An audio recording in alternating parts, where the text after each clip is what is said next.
আজকে রেসিপি রুই পোস্ত বা পোস্ত রুই।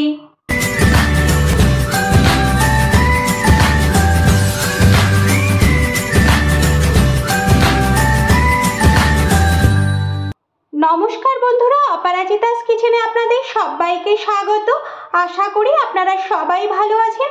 আজ আমি রুই পোস্ত বানাবো। কিভাবে খুব সহজে আর টেস্টিভাবে এই রুই পোস্তটা আমি বানাবো তা দেখে নিই।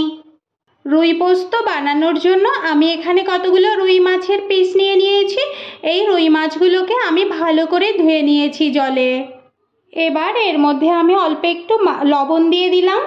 এবার মাছগুলোর মধ্যে আমি লবণ আর হলুদ ভালো করে মাখিয়ে নেব ভেজে নেওয়ার জন্য।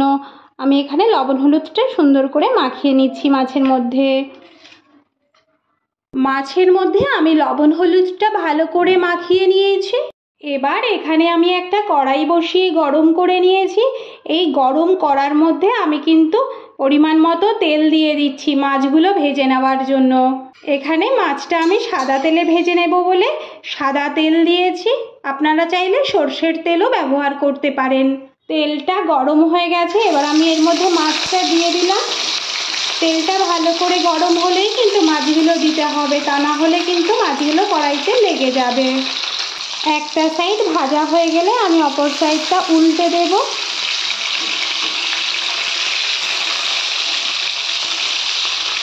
মাছগুলো ভাজা হতে হতে আমি এখানে একটা মশলা বানিয়ে নেব।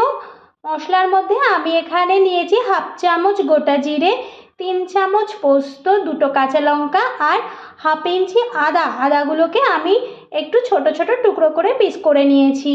আদাগুলো এভাবে পিস করে নিলে বাটার সময় সুবিধা হয়, তাহলে বাটার সময় একটা আদার যে আঁশ থাকে সেগুলো বাটতে কষ্ট হয় না, তাড়াতাড়ি বাটা হয়ে যায়। এবার সবগুলো একসাথে আমি বেটে নেব। উল্টে পাল্টে মাছগুলোকে আমি লাল লাল করে ভেজে নিয়েছি। এবার আমি মাছগুলো নামিয়ে নেব।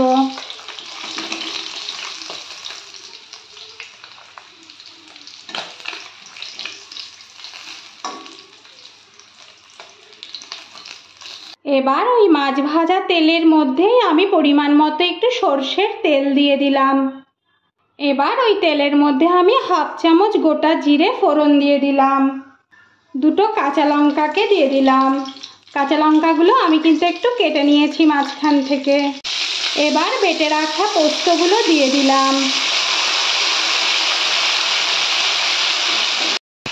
একটু ভালো করে নেড়ে নেব।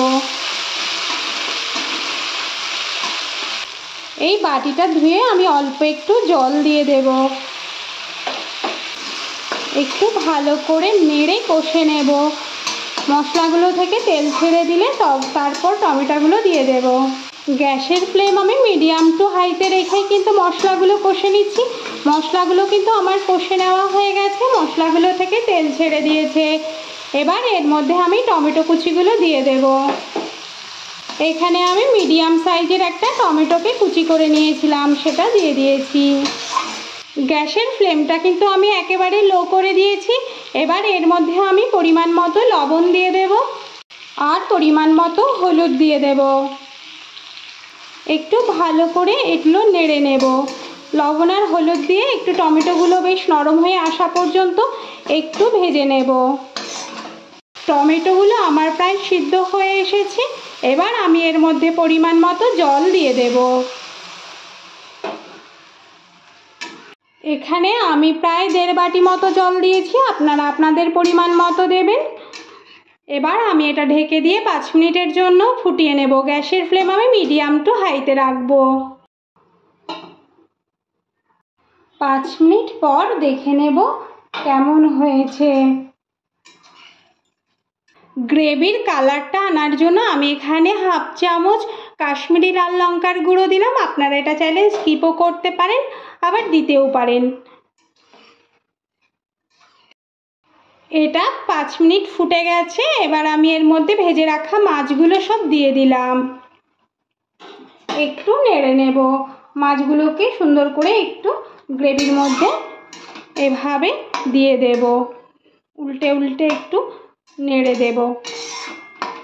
এবার আমি ঢেকে দিয়ে গ্যাসের ফ্লেম মিডিয়ামে রেখে আবারও 5 মিনিটের জন্য একটু ফুটিয়ে নেব। 5 মিনিট হয়ে গেছে। এবার আমি এটা তুলে দেখে নেব কেমন হয়েছে। এটা খুব সহজ আর খুব টেস্টি একটা রেসিপি, আপনারা বাড়িতে অবশ্যই একবার ট্রাই করে দেখতে পারেন, আর কেমন হয়েছে সেটা অবশ্যই একবার বলবেন। আপনারা কিন্তু এভাবে মাছের এই রেসিপিটা কিন্তু গেস্ট আসলেও বানাতে পারেন। আমার এই ভিডিওটা যদি আপনাদের ভালো লাগে তাহলে লাইক শেয়ার কমেন্ট অবশ্যই করবেন, আর পাশে থাকা ছোট বেল আইকনটা প্রেস করবেন। আমি নতুন কোনো ভিডিও আপলোড করলে আপনাদের কাছে খুব সহজে একটা ছোট্ট নোটিফিকেশান পৌঁছে যায়। এভাবে আমি মাছগুলোকে কিন্তু একটু উল্টে উল্টে ফুটিয়ে নেব। হয়ে গেল আমার রুই মাছের পোস্ত। এবার আমি এটা নামিয়ে পরিবেশন করে ফেলবো। তবে গ্রেভিটা কিন্তু আপনারা আপনাদের পছন্দ মতো রাখবেন। আমি এখানে আর গ্রেভি কমাচ্ছি না, এভাবে নামিয়ে ফেলবো। এবার আপনারা চাইলে আরেকটু গ্রেভি কিন্তু কমিয়ে নিতে পারেন। হয়ে গেল আমার পোস্ত রুই বা রুই পোস্ত, আমি এটা পরিবেশন করে ফেলেছি। আজ এ পর্যন্তই, দেখা হবে পরবর্তী নতুন ভিডিওতে। ভালো থাকবেন, সুস্থ থাকবেন, ধন্যবাদ।